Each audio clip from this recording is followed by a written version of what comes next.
want to welcome everyone to another episode of Work From Home Better interviews. And today I am really excited to have the fabulous, knowledgeable, seen everywhere on the Today Show, Good Morning America, in numerous publications, expert on resilience, Dr. G. Welcome, Dr. G. Thank you so much. And I so wish I was actually sitting with you. That looks like such a welcoming space. Oh, thank you. But we would be a little crammed in here, actually. This is a very, very tiny master bedroom, which Nice. I use as an office and spare bedroom. It would be cozy, but yeah, you'd have a lake view, which is pretty nice. Oh, that sounds lovely.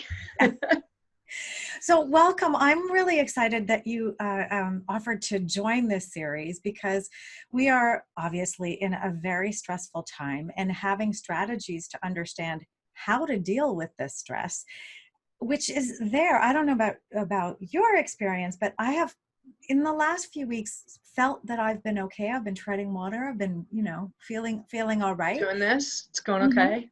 But about every week I'll wake up and I'll be like, oh my God, another COVID nightmare. So I will have a nightmare where there are people around me way too close, breathing on me without masks, So even though I'm feeling okay in the day, I know that even at the subconscious level, there's a lot of stress now that we're 4+ months into this in dealing with the situation. So I think this is particularly well timed. What would you like to kick off with in terms of where we are now in dealing with stress? It's there for everyone to some degree. How are you seeing it show up for people? So anecdotally, I can tell you as a physician seeing patients every week in the hospital and on telehealth, and also sometimes in their homes, and now as of last week back in the regular office as well. We're kind of doing a mishmash of all of that. And I'm in Pennsylvania, just for geographic context for everyone. Pittsburgh, isn't it? Yes. Yeah. So should be a 3-hour drive from me. I turned it into 4.5 hours one time, but that's another story. I hope that's because you found lovely things to stop at on the way and not got trapped in the maze of routes that we have in Pennsylvania. No, I'm just quickly that I mapped it. There were 5 instructions to follow to get from my door to the hotel where the conference was. The conference was for productivity professionals.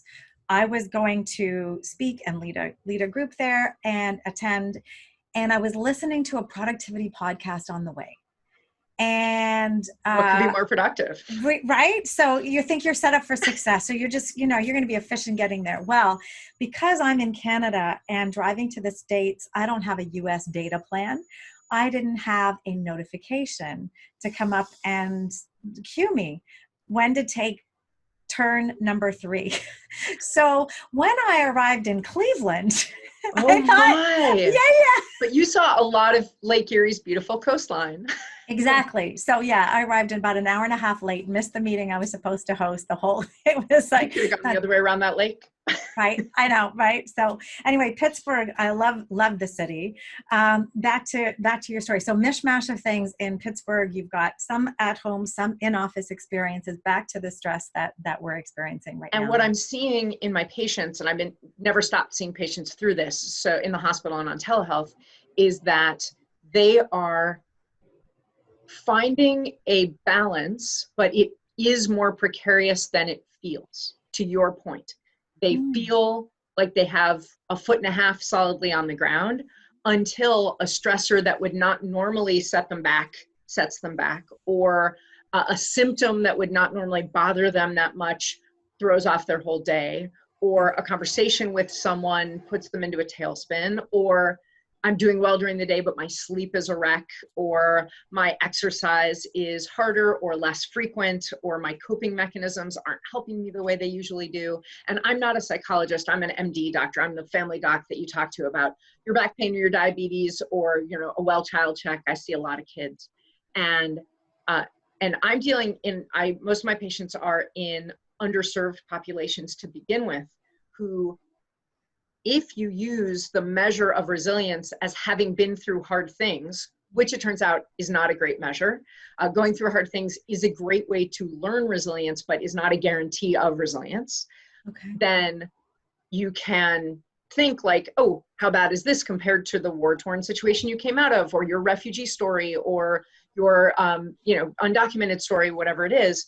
It turns out this is really taking a toll on everyone. And to your audience's experience in the employee world, there was a study that came out just 2 months ago where professionals, 7 out of 10 professionals who had at least 3 years in their industry up to 40 years in their industry, said that this experience of the pandemic was the most stressful time of their professional lives.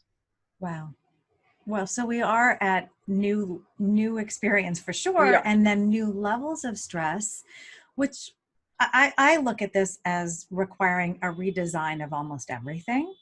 Our work experience, our family delivery of medical care, delivery of education, everything. How you get groceries, to what you say to your neighbor. I mean, on every level, there's an opportunity for restructuring and reimagining. Yeah. Yeah. I love how you said it was precarious. So I talked to somebody else recently, and they said, you never know where somebody is and where's the wafer thin mint, to use a Monty Python reference, right? Yeah. The wafer thin mint, like you could say something seemingly innocuous. And so it's been interesting for me, just as a personal note, I'm a strong advocate for wearing masks, and me too. I know you're shocked. Well, I'm shocked by what I'm witnessing. So I'm in Toronto, as I mentioned, and in the city we have a mask mandate, but it doesn't extend to condo buildings or private spaces. Well, my condo lobby is pretty public if you've got food delivery people coming in and mail people and so on, and the elevators themselves as well. So these are places I've been vocal, and I've made my own stickers and I put them up and it says, thank you for wearing a mask.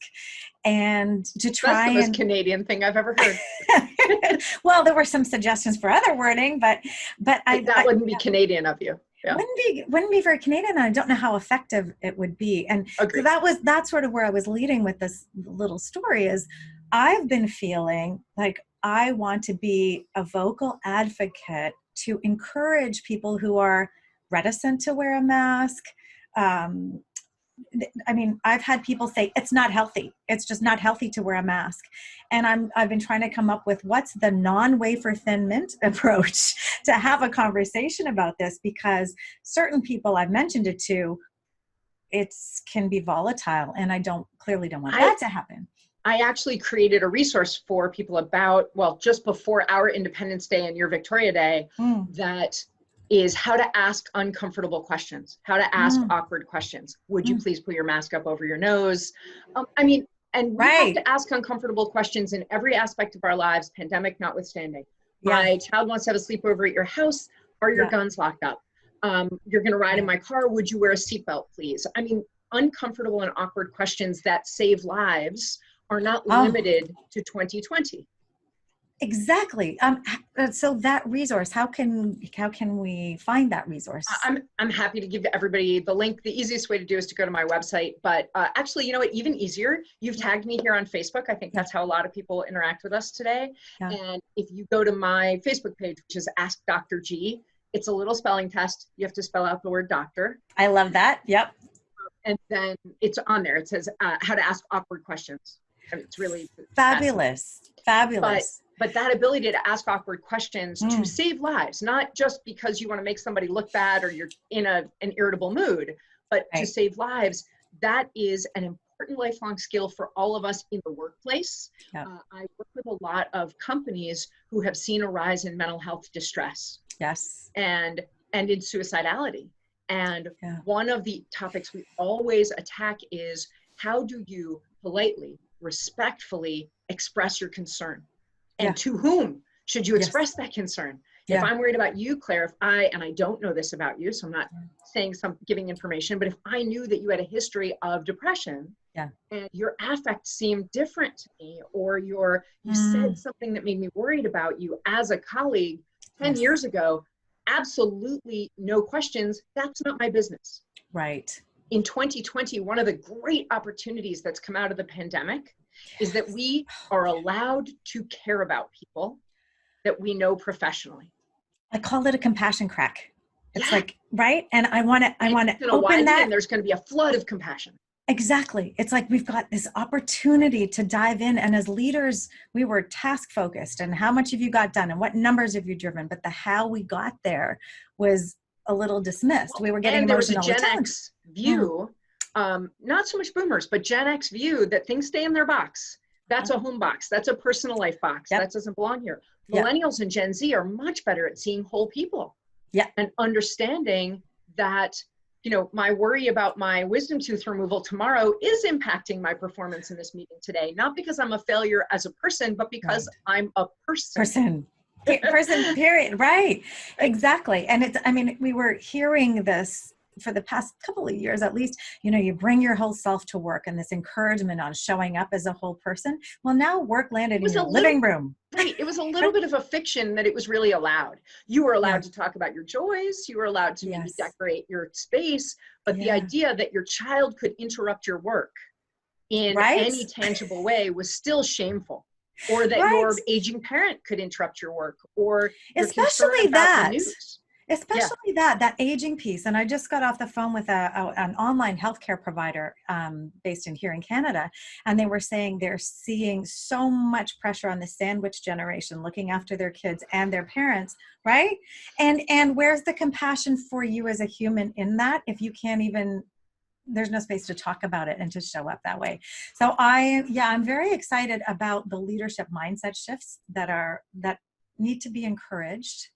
And this is an opportunity, this level of stress that we cannot ignore, that isn't just on those people over there, whoever those people are, but is on all of us, that becomes a commonality and a touch point. The work from home is a great example. Now it's, not just women. It's not just, people who don't have essential roles in your organization. Everybody is facing work from home challenges. And as often happens, in the US, when we started to talk about parental leave instead of maternity leave, all of a sudden the struggles around maternity leave were being addressed. Probably because more men were facing them, but whatever it is, probably, maybe, just possibly, just my opinion. But also, here's an opportunity for us to all think differently about stress. And this is the part that I'm most excited about. So the most controversial thing that I want to say to you and to your audience is this: stress is not toxic. We believe in our society that stress is a poison. Stress isn't a poison, it's a tool. Help me go deeper in that, because just to give you a little snippet from my perspective on that, I have an autoimmune issue, and I've worked very hard over the last 3 years to minimize stress, because I know there are times when if it gets out of hand, it's going to be triggering for me. So help me in light of that. Totally. So let me explain to you my point of view on this, and I hope you'll use your experience to challenge it and see if it even makes sense for you, right? Because so many people are in that situation where stress, they have been told to avoid stress because of the obvious impact. It has impact on everyone, but the obvious and immediate impact that they feel.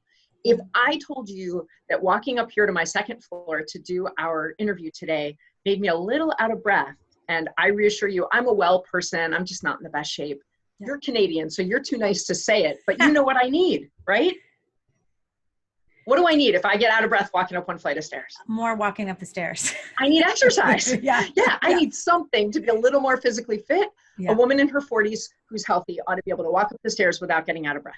So I need exercise. Well, that's because exercise, though often unpleasant, builds body fitness. No question, we know that. Well, stress strengthens mental health and resilience in the same way that exercise strengthens body fitness.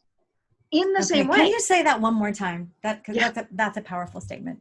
It's a big deal. It's a big idea. Stress builds mental health and resilience in the same way that exercise builds body health and fitness. Okay. In the same way, if I got up tomorrow morning and tried to run an Ironman triathlon, I could legitimately die. That has happened to people. I could be one of those people. I'm not ready. If I got up tomorrow morning and decided I wanted to be someone who could do an Ironman, I would need slow, steady, supported, coached knowledgeable, intentional progress towards that goal. Okay. I would need to start by walking up the stairs or running a block and swimming ever or biking ever. Right. I would need coaching and support, and I would need to learn more about it, and probably more sleep and more hydration and better nutrition. It's a whole lifestyle shift. It's a whole thing. Yeah. It's a whole thing. Yeah. And to get there, I couldn't expect to get there in 2020, right? I would have to really be intentional towards that goal. But here's the thing. In life, we must, and it's easy if you think about a child. If you think about a 10-year-old, you don't expect them to be able to manage the financial and emotional and family caregiving and work stresses of an adult, but you do expect it of an adult. So we got to get there. And in that same way for us as people, I would like the spring of 2021 to be easier for me to navigate, no matter what it brings me, than the spring of 2020 was. And there's no guarantee, but there are things that I can do, just like I could exercise if I wanted to compete in the spring of 2021. There are things I can do to make spring of 2021 easier, to make the stress feel easier to handle. And one more analogy, exercise to stress. Right now, running a mile would be a big stressor on my body. But if I was in the middle of that training regimen, at some point, running a mile, I wouldn't notice that. Running 5 miles would be a big stressor. Well, in the same way, for everyone, hearing one negative comment, having conflict with a stranger for a moment, getting a piece of difficult financial news like a bill you weren't expecting or a car breakdown, that's a certain amount of stressful for that person. But you can use stress in such a way to strengthen yourself so that that level of stress could drop from a 6 to a 2. Okay. And that what's a 10 could become a 6. Right. Okay. Okay. So that's why I mean stress is a tool. Okay. Can you talk a little bit about, what are the kinds of things we do to? Yeah. So how do you do that? Right. Yeah, Sounds great.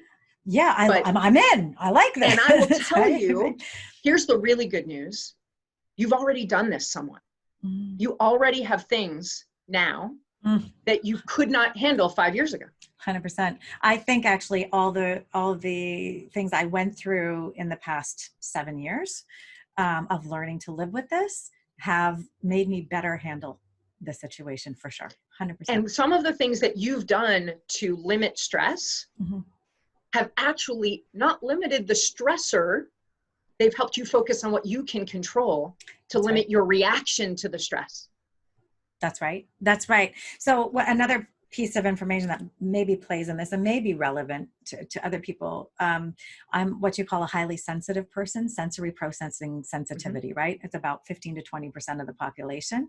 Yeah. And I've been doing a lot of research to figure out, can I desensitize myself to things? Yeah. But if somebody puts their nails down that chalkboard, I will physically react probably more than most. I will be motion sick faster than other people. There are certain things, my sensitivity is not shifting, but what I've noticed is my ability to recenter quickly and recover and to get to a place of feeling of calm is much faster than it used to be. I'm not totally upended. Right. Motion sickness is maybe a great example because most people have experienced feeling nauseated at some point from something they could identify. Whether it's an airplane or food poisoning or whatever it is, they know that feeling of being unexpectedly dizzy, nauseated, clammy, heart racing. So let's take that feeling and say, it sounds to me, Claire, that you have done some of avoiding the triggers, that you've identified some triggers and gotten better at avoiding things that would make you feel in a way you don't want to feel. It's actually why I left the corporate world. I couldn't take the construct of traveling in every day with kids, the whole situation around it with the commute, time out, couldn't do it. So yeah, I've avoided exactly. One stress management tip is avoiding. Okay. But we talk about stress in our society like that is the only possible stress management tip is avoiding. And it isn't. Some of it is, and I actually don't want to say desensitization because then people feel like, well, I can't do that because I will notice it. Desensitization sounds like I wouldn't even feel it. You could stab me with that knife and I wouldn't even bleed or well, that's even like walking on feel hot coals or something. yes, that's right? good, better example. Desensitization means I could walk on hot coals and it wouldn't hurt, which Right. I'm willing to bet is not even what people who make their living walking on hot coals experience. They moderate their reaction to the pain differently. Now, It's like I'm the not ice asking swimming people to guy. just Yeah. suck it up. That's not Mhm. my point. I Mhm. want you to actually feel it less, to be able to say, and that's a portion of it, is Mm. just like with exercise, where when I started walking, and I did recently in the last 6 months get into another of in a series of fitness journeys, and Yeah. I took another road, and I Yeah. can walk 5 miles now and not feel winded or sore the next day. Whereas before I couldn't walk a mile without feeling winded or sore. I Right. want people to be able to experience some stress and not feel winded or sore, so that Yes. they're more able to and have more resources available for when the big stressors come along. Yeah. Yeah. Yeah, I love it. And from my point of view, I totally get what you're saying here. But I And haven't so, delivered on any of the how for people who might be like, yeah, but yeah, what am I supposed to actually do? what do I do then if I So, know? Yeah. Where right. do I So I start this started off by journey? saying, Hmm. like, first, I want you to acknowledge your wins in this when you weren't even doing it on purpose. Like Mm. when you go to the doctor, you're trying to lose weight and they say, well, you could drink water. And you're like, I do drink water. Yeah. Oh Great. yeah. I don't even drink soda. And you're like, okay, you already did that. So you already know Yeah. how to make a change. So Yeah. part of resilience is recognizing your own expertise in yourself. Mm. The things that definitely don't work for you is really valuable information. Right. The things that definitely give you that jerk in the pit of your Yes. stomach, or Yes. that palpitation or that clammy feeling, that's really valuable. And Yes. remembering your achievements in this way, Mm. times that you've gone through something very, very stressful, Yeah. or when you can notice, and this is harder, you have to really think about it, to notice things that don't seem like that big a deal, but a year ago definitely would have, or 5 years ago definitely would have. So some self-reflection here to Yeah. understand and dig in, just to sit quietly and sift through things to figure out where you are and how far you've Or come. interview some people close to you. Have I gone Okay. through anything Yep. recently and I told you the story and you thought, ooh, here it comes, but I actually Yeah. handled it pretty well. Right. Yeah. I So love starting from the place of, putting money in the bank here yeah, already. here's Right. what you're already good at. You're not starting from zero. Right. No adult, and Right. not many kids actually, are starting from zero in Totally. building resilience and managing stress. Yeah. Most, I will say, for people who are thinking about their children, when kids go through puberty, they really regress in this ability. They start throwing tantrums again, they start having meltdowns, and they're much more shocking and betraying to the adults in their lives because we think they were over this, but they start Yes. acting like they're 3 again. It's because neurochemically and developmentally, Yeah. they're going through as many changes as they did when they were 2 or 3. Yeah. They will get over it, and there are ways to help them, and I have resources for that. But anyway, Yes. in Yes. Yes. general, an 8-year-old can handle stuff a 4-year-old couldn't. A 15-year-old can handle stuff an 8-year-old couldn't. And X old Debbie can handle Mm. stuff that X minus 5-year-old Debbie couldn't. I'm That's about right. to turn 50, and when I was about to turn 40, there were things that seemed insurmountable to me that no longer do. Yeah. So that's a Yeah. piece. Another piece is recognizing your expertise in your coping mechanisms. So I have an activity that I ask people to do in corporations when I work with them, Yeah. but this is great to do at home. I want you to make a list, 3 lists, 3 columns. Okay. The first column is when you need to change how you feel, when you're irritable or Mm-hmm. sad or ashamed or jealous or anything negative, or Mm-hmm. feeling stressed or unhappy. Mm-hmm. What are some of the activities or your go-tos for changing your mood? And I mean everything. You're not showing this list to anybody. So maybe you Right. snap at your spouse, or maybe you make your cat insane by making the laser go all over the walls, or you light your neighbor's mail on fire. Like, I mean, anything. No, the police aren't going to see this list. Things you have done, not ideas Right. you have or fantasies, but things you've actually done. Yeah. Gotten into an argument with your sibling, but also played Candy Crush for 2 hours straight, or eaten all the ice cream, or whatever it is. Listen to music, exercised, art, Yes. watched a Yeah. movie, binged a show. The longer the list, the better. And I hope that as you go through the next week, you keep adding to it. Oh, I also, compulsively check my email, or I also try on the clothes of my, whatever it is. You make that list. The second list is when you scratch through everything that you wish you didn't do. Okay. So What on do you the call that? What first do you call list, that list? so the first list is your coping mechanisms. Okay. The second list is your positive and neutral coping mechanisms, not your negative coping mechanisms. Positive and neutral. Okay. So I want you to X through your negative coping mechanisms, but you identify your negative coping mechanisms by scratching through the things that you wouldn't want to recommend to a friend or someone you love that they do it. The bottle of wine. Yeah. Potentially. Right. Whatever it is. Whatever, Everybody's got different ones. Yeah. Okay. Whether it's, snapping at your spouse, whatever it is, the stuff that you wish you didn't do afterwards, or you wouldn't recommend to someone you love that they try it. Right. So now you're taking a smaller subset. Yeah. You've got your negative out, and you've got your positive and your neutral. And honestly, playing 2 hours of Candy Crush might be totally neutral. Binge watching an entire show might be totally neutral. Like you decide. Eating the whole ice cream thing, that might be neutral. You decide. This is your values, your goals. Okay. Right. Now you decide on the setting in which you need help. So we're talking about work from home. Yeah. So let's say on a work from home day, you put a little W on that center list by all the coping mechanisms that you could rely on within the constraints of your work from home day. Okay. So we're in the middle. We're in the middle column still. Yep. And we're adding a code that reflects setting. Yes. Okay. So if I'm doing this with, if in the before times, I was doing this in a work setting, I would say, please put a W by any of these coping mechanisms that you can access at work without it interfering with your obligations or your reputation at work.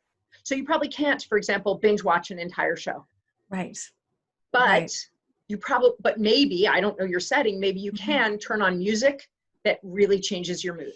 Maybe 100%. You can watch silly cat videos on YouTube for 5 minutes. Oh, and maybe you can also think about expanding the boundary of what's okay and what's not. So something that I would be looked at as a weirdo for doing is when I had to travel in downtown for a meeting and I hadn't got my yoga in, the streetcar was pretty free of people. So I did my yoga practice in the streetcar, which is like, you would think can't do that on the way to work, but maybe you can, right?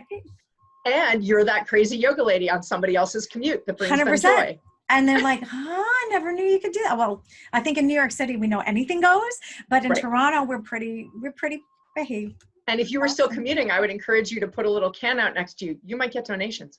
Anyway, you could busk. Yeah, that's a possibility. I've thought about that. So yeah. But when you figure out setting, and a challenge to leaders is to go to their team after they've done this exercise and say, what are some things on your positive or neutral coping mechanisms that you feel are not allowed in our culture? And what do you think we should consider? Okay. For example, just because knitting. Because I'm a super visual person, I just wanted to make this visual for the people watching. So the first list is activities or it's coping mechanisms, all of them, private list, everything that goes on there. Dancing around naked goes on there, whatever you want. Yep. Then the next list is the positive and neutral. So we're taking out the things that are negative or not, self-sabotage, whatever. They're not things you want to do. We have a list of positive and neutral, and then we're adding a code. That's with the W there, for example, work from home or workplace setting.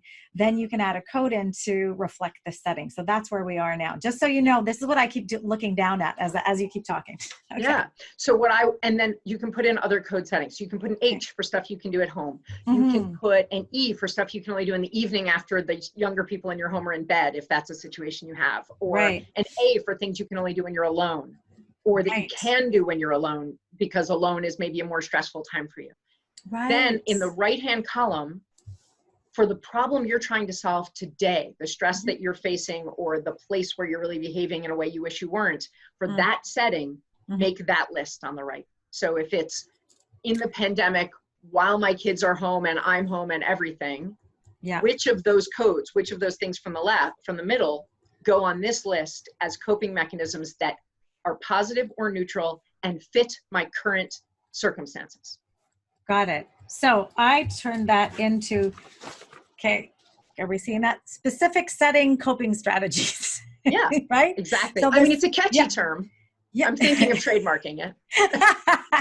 It's like, this is what do I need right now? So, for example, when I was away, I took a couple of days away at a resort last week, right? Yeah. Oh, so I'm feeling fabulous That made me because of feel that. good just to hear about. Yeah, it was an incredibly refreshing, but there were moments of stress. One of them was at the restaurant we were being checked into in the hotel, invited in to talk to with the hostess. The woman in front of me, the sign on the thing says masks required, and she's not wearing a mask. And so I'm like, why, why aren't you wearing a mask? And she looks at me, and she was beautifully done up. It might reveal some other biases that I don't know. Anyway, she was beautifully done up, and she just said, I don't think it's healthy. I'm like, seriously? And I'm like, she was my way for them in that moment. Mm-hmm. And I was adamant. I was like, I talked to the hostess. I said, you need to be enforcing this. If this says mask required, I don't think, I think I expect more from you in keeping this place safe. Anyway, my boyfriend was like, that tone, ooh, it was a little tough. Awkward. And I'd had 2 glasses of wine before we went to so that's so noticing in vino veritas. So totally. Specific setting, 2 glasses of wine, trigger, safety trigger.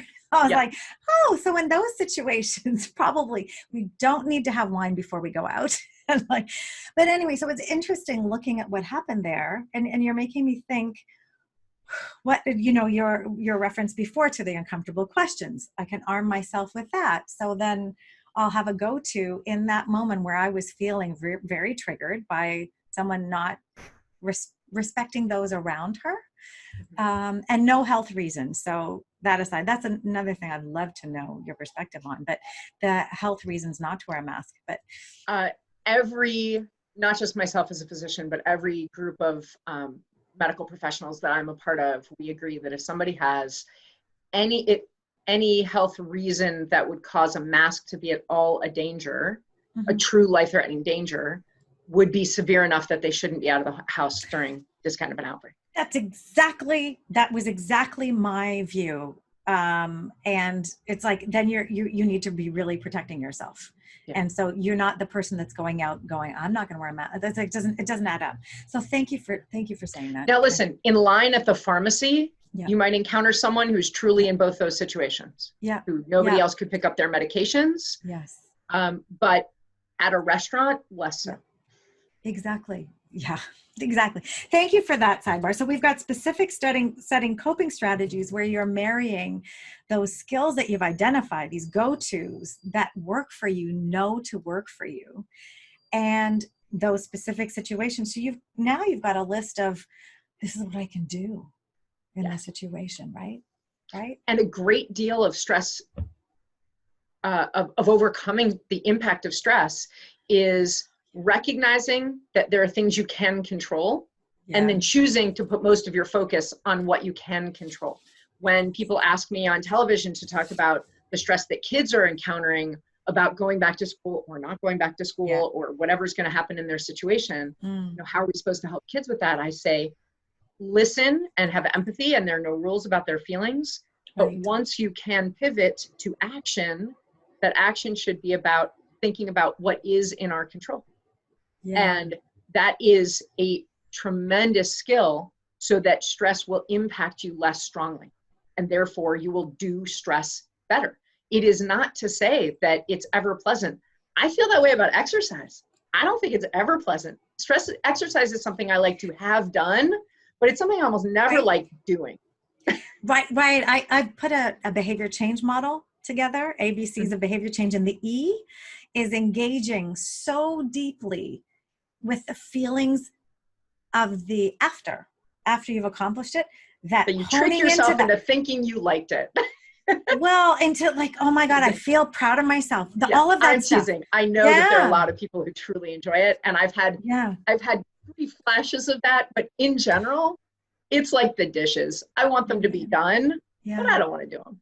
No, I hear you. It's an interesting one. So I've worked a lot with families on implementing chores and things like that people are like, ugh, I can't find any joy in this. And I think, there is a little exercise in creativity in trying to find joy moments in some of the challenges. These might be micro stresses. I don't like doing the dishes. Well, what is it? Is it the water, the grease on your fingers?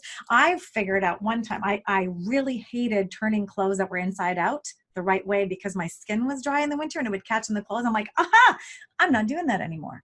My son is now, everything that goes inside out comes back the same way. My son, who's really a minimalist thinker and will do how little can I do is kind of his logo. And he came up with a way to put his shirt on, which took it from inside out to the right way, just the way. And I'm like, that's amazing. That's amazing. So, Right. So having some creativity to sort of tune into the experience to figure out what's aggrieving you, and maybe design around it can be there's an opportunity in that too. And so when you go through that exercise, then the next thing that comes up, your first thought is definitely still going to be your loss or your distrust or your discomfort, because that's what happens with us with any change. Yeah. But really quickly, you can move towards choice. Okay, what can I choose here? And that choice, and this is, I have a free resource on my website called The Resilience Cycle, and it's a 2-minute video that explains it. But it's whenever you experience change. The resilience cycle. Yeah, whenever you experience change, yeah. The first thing that happens is your brain counts the loss and has some distrust. Is this really happening? And don't diminish that, right? Don't diminish that. And as a parent with your child, don't stomp on that emotion. Let it acknowledge it. We want to tell people, especially our kids, but really everyone, we want to tell them how to feel to make it easier on us. So we have less discomfort. But we don't have to. If we can remember that their feelings are theirs and don't have to be ours, it gets easier to let people feel whatever they feel. Even in a work setting, we see people's feelings as judgment. Yes. And if we can uncouple that and just have their feelings be theirs, then we can have an easier time showing empathy. That piece right there, that's such a leadership tool. For anybody working with a team, leading people, leading a family, I think parents are leaders. Totally. I hope so. Yeah, exactly that. Accept that somebody else's feelings are theirs and it's not a judgment. That alone right there means the defensiveness can go out, and you can notice, stay in the noticing, right? And then how do you then move forward? Just keep that alone keeps you calm. It can really help. And so the stress of your children's discomfort or your colleague's discomfort or your spouse's discomfort doesn't land with you as much stress when you can uncouple feeling judged from their feelings. So that's a way to do stress better, is to work to recognize what is your responsibility, not could you make it better, because especially as parents and as partners, often we could make it better even if we shouldn't. So not could you make it better, but what's truly your responsibility. I had this amazing moment on a national TV show. I was sitting on the couch, the anchor, and I said, I don't consider my kids' happiness my responsibility. Right. And this man came across the coffee table at me. That's so irresponsible, and you're a physician, and we have millions of viewers, and we're live, and how could you say that? Now, he overestimated his viewership by a fair amount, but what I said to him was, it's my goal, but it's not my responsibility. Yeah, it's just like I don't own their successes. I don't own their failures. I've always told my kids 2 things. My job is to help them stay safe and grow to be the best people they're going to be. And they know they're not going to like it all the time, because I'm like, this is the growing part. So Claire, I have 4 boys and we have 2 rules. Yeah. Don't die. Don't be a jerk. Yeah. Basically, we're saying the same thing. You're just saying it in Canadian. I like yours really tight. Amazing. There's so many powerful things in here, but this reflection on what's your responsibility, and when do you choose to be vocal about something? When do you choose to stand up for something that I've, for 25 years throughout my whole career, my red thread, if you will, has been being vocal about things that make an experience better for everybody around me. It's like, that's why I took on Mask Lady. You're an advocate. I absolutely. And it's like, I cannot turn that part off. It's interesting. There's a friend of mine who I respect very much. She wrote a post, and I think she's concerned about everybody's mental health taking this kind of stress on, and from the point of don't be a control freak. But it's so for me, it's the advocacy piece, speaking up on behalf of everybody. It's not I need to control her. I'm advocating. So it's interesting when you weigh these things out, because somebody wrote, I said, what would you say to this lady? It's not my job to do this. And I thought, that's interesting. I view it as my job to do this. I view it as a part of my value add to society, if you will, over the years, has been speaking up for this kind of thing. So we might have, on the exact same situation, different interpretations of where our responsibility lies. And I think that's okay. If you don't feel it's yours, that's okay too. Yeah, right. Totally true. Yeah. Yeah. Neat. I'm just checking my notes because I had written down a couple of questions. I think we probably covered them.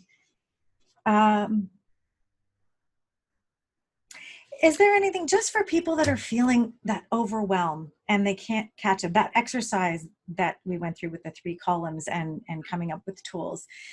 Is there a point though that people need to recognize when, you mentioned support and you're not doing this alone?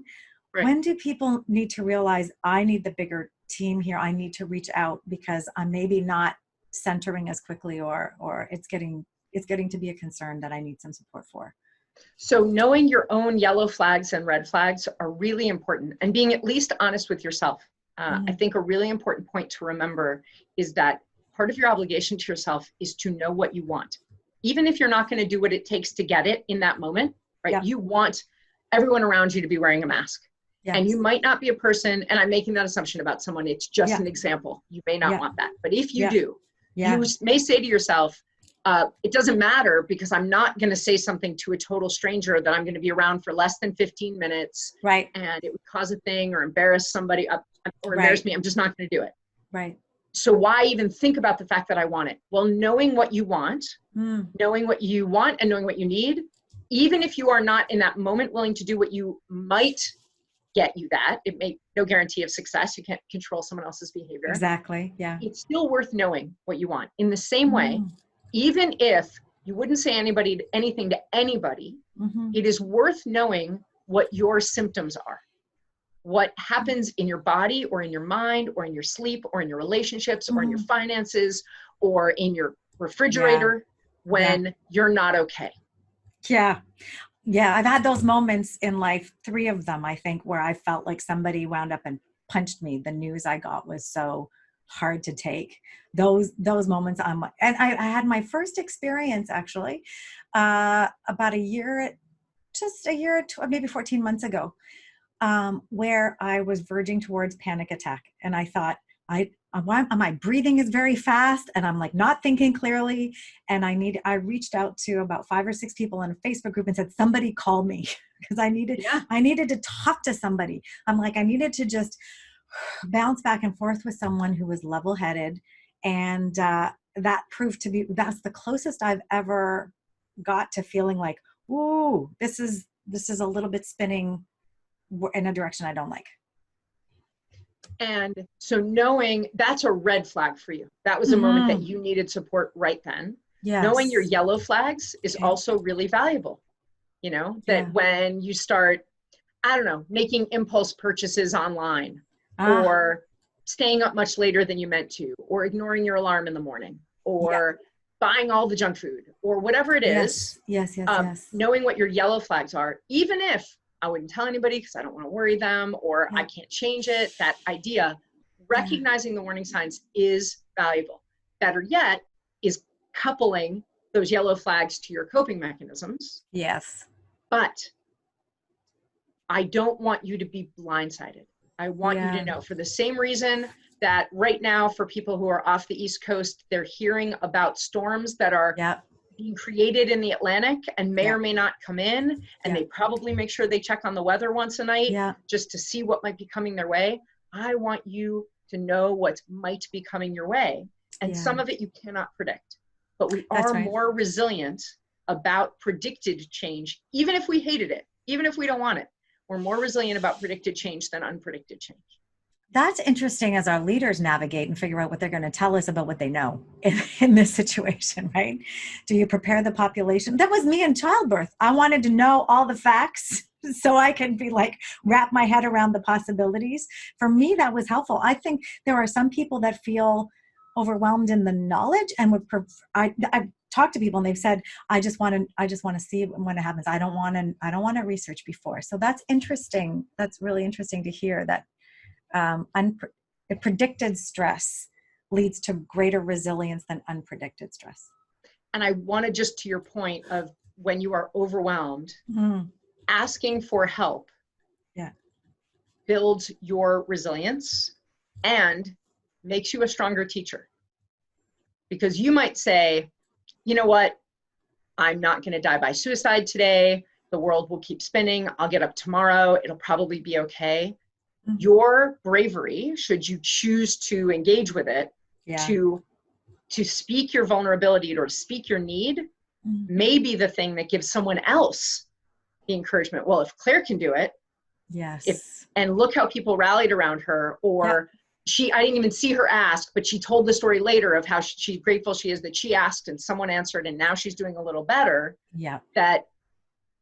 That gave me that aspirational, like, I want to be like Claire, or just if she can do it and no one thought less of her, maybe I could do it. We are, I don't know if you know, he's a fellow Canadian, but I know you guys don't all know each other. A man named Travis Allison, who is really well known in the summer camp world as an incredible speaker. He's a great marketer. He really understands how people think. And he made stickers for conferences where he and I have spoken together that say, IAAT, I am always teaching, as a reminder to himself. And a reminder for everybody else, for themselves, that if you have anyone in your life, they're learning from you. Sometimes I'm positive that my kids are learning from me what not to do, or my colleagues are learning from me what not to do, but we are always teaching because we live in community. People are always looking around thinking somebody else has this together when I don't, or somebody else knows this when I don't. And so you're saying, hey, I need some help, is a real gift to somebody, and you will likely never know who that person is. Travis's TED Talk is called The Power of One. The Power of One, okay. The Power of One, and he talks in it about the power of two different one-off, less than 5-minute conversations that an individual had with him, two different individuals at different times in his life, and the incredible impact that it made that they would have never known.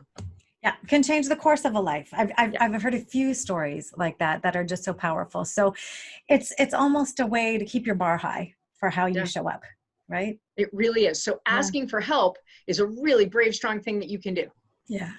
Yes. It is.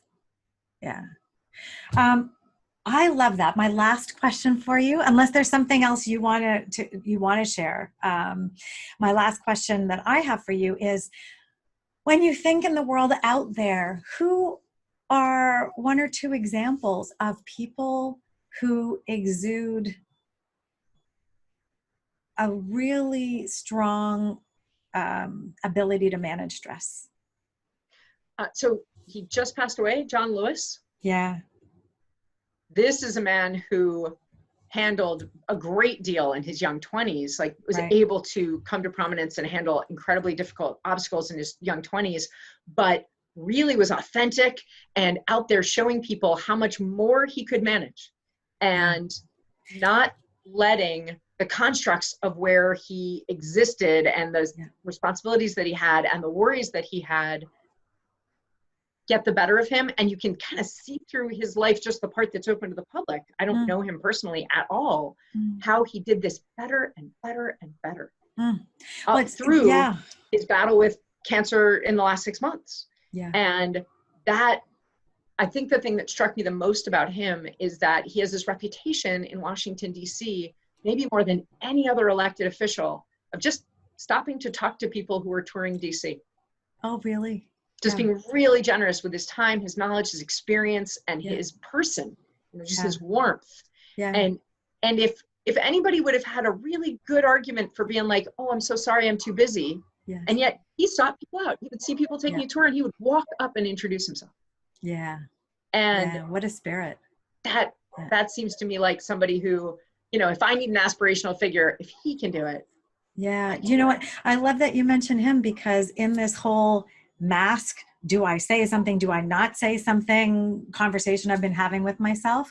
There's a quote from Yep. him that came up talking about basically you're choosing what you speak out about. But if you choose that it's important, then be brave enough to speak out. It was much more eloquent. Right. But yeah, there are things worth speaking up for. There really Was the are. And message. Yeah. and Yeah. having advocacy with compassion, right? Yes. I love that you said, do you have a reason for not wearing a mask, as opposed to put on your damn mask? you know, Right. Right. like advocacy with compassion, that Yeah. takes a lot of resilience, and it's a willingness to approach stress. This is Yeah. likely to not be the smoothest conversation I've had. This isn't like admiring someone's shoes. That's an easy Exactly. thing to I'm do. like, I think it was really going to blow her outfit. That's why I think she was warm. But hey, I just kept that quiet and stayed curious. But yeah, it was an interesting one.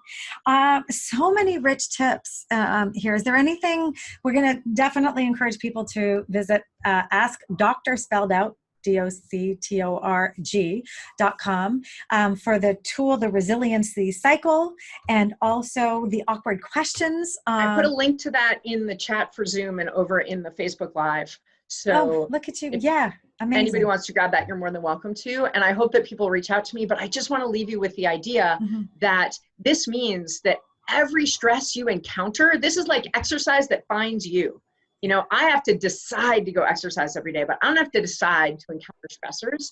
It means that no matter what's happened in the past and what knowledge you've gained so far, any stressor that comes your way could make you stronger, right? You could be like, I got to get through it, but also I could use it for good. I could turn that around, like living well is the best revenge.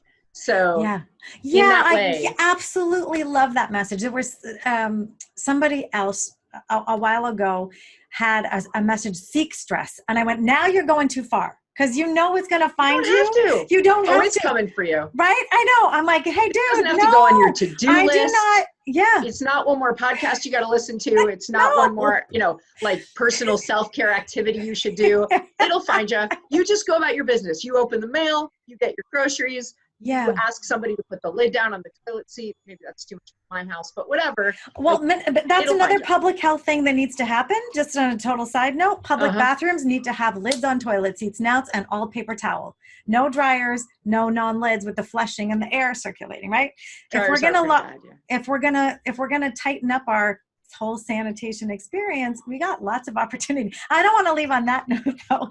I just want to leave on this strong note that the biggest takeaway for me is tapping into that moment of acknowledging the feeling, and quickly, without tromping on the feeling and dismissing it, but moving into what choice can I make now about what I can control. Yeah. That's my big aha. If I can, in that stress moment, be kind to myself and gently guide myself to choice.